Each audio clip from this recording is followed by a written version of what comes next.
চীনের pharmaceuticals company Sinovac বলছে আগামী বছরের শুরুতেই তাদের তৈরি করোনা ভাইরাসের ভ্যাকসিন যুক্তরাষ্ট্রসহ বিশ্বজুড়ে সরবরাহের জন্য প্রস্তুত হবে।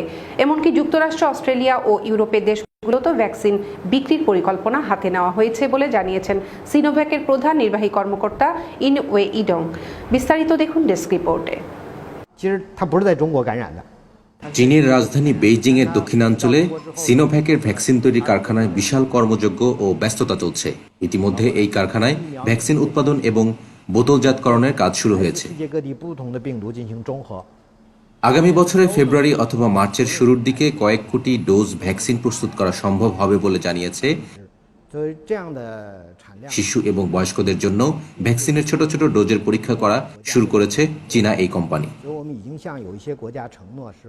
শেষ ধাপের পরীক্ষায় থাকা সিনোভ্যাকের ভ্যাকসিনের চূড়ান্ত ফল আগামী কিছুদিনের মধ্যে পাওয়া যাবে বলে আশা প্রকাশ করেছেন এর প্রধান নির্বাহী কর্মকর্তা ইন ওয়েডং। ব্রাজিল, তুরস্ক এবং ইন্দোনেশিয়ায় প্রায় 24,000 মানুষের শরীরে করোনা ভাইরাসের এই ভ্যাকসিনের শেষ ধাপের পরীক্ষা চলমান রয়েছে বলে জানিয়েছেন তিনি। বাংলাদেশ ও চিলিতেও শিগগিরই সিনোভ্যাকের ভ্যাকসিনের পরীক্ষা শুরু হবে বলে জানিয়েছেন ওয়েডং। নিজেদের তৈরি করোনা ভ্যাকসিন সিনোভ্যাকের এই প্রধান নির্বাহী ইতিমধ্যে পরীক্ষামূলকভাবে শরীরে প্রয়োগ করেছেন বলে জানিয়েছেন। তিনি বলেছেন, চীনে জরুরি ব্যবহারের জন্য হাজার হাজার মানুষের শরীরে সিনোভ্যাকের এই ভ্যাকসিনের প্রয়োগও শুরু হয়েছে। করোনার উৎপত্তিস্থল হুবেই প্রদেশের ওহানে ভ্যাকসিন প্রয়োগের পরিকল্পনার কথা জানিয়ে তিনি বলেন, একেবারে শুরুতেই চীন এবং ওহানের জন্য আমরা কৌশল সাজিয়েছি।